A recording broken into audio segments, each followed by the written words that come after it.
Hi, today is April 2nd, 2023, and here are my poems for the day. The first one is poem number 552 for the year, Not Wanting. She wondered what it would be like if she were to not want anything at all. She wondered whether that would be liberation or whether that would mean that she would just take longer to get out of bed in the morning. She experimented with not wanting for a couple of weeks, and after 14 or 15 days, she found that she did feel liberated, and she found that she did stay in bed longer.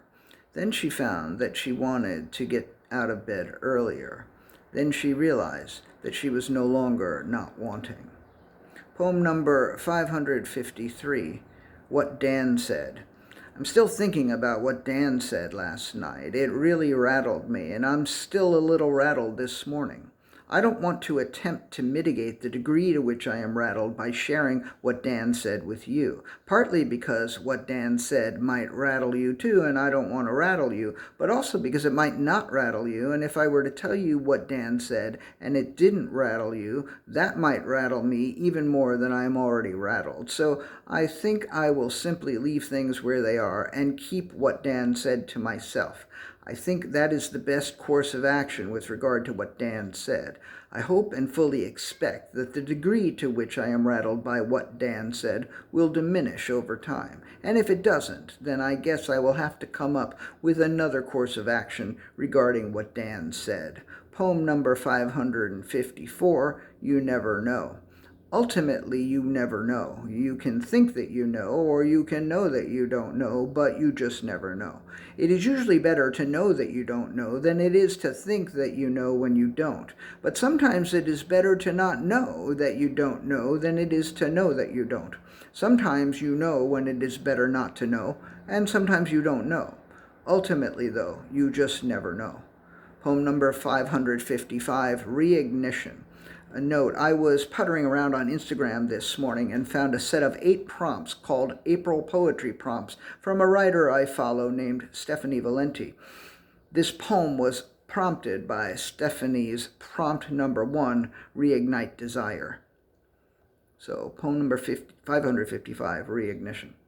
There was a lack of desire to reignite desire, and then there was a desire to reignite desire, and then desire was reignited, a flicker of flame, not of fire, and then that desire was extinguished. But the desire to rekindle desire lingers, and the desire for more desires bodes well for future potential fires. Poem number 556, Connected. This was prompted by Stephanie Valenti's April Poetry prompt number 2, We Are Connected Through Time. So this poem is number 556, Connected. We are connected through time and distance. We are connected with great insistence. We are connected despite resistance. We are connected through sheer persistence. And then this next one was prompted by Stephanie's April Poetry prompt number 3, Blue Flame. It's poem number 557, Blue Flame. I don't know what I am to make of the fact that when I Google Blue Flame on my laptop, the first result is a gentleman's club in Atlanta, Georgia. But when I Google Blue Flame on my phone, the first result is a song by South Korean girl group Le Seraphim.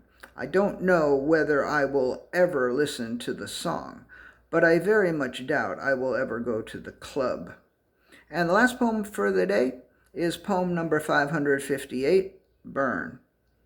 Distracted by a sun so bright it seemed to be burning a hole in the curtain, uncertain as to whether to return or to stop and stare and watch it burn.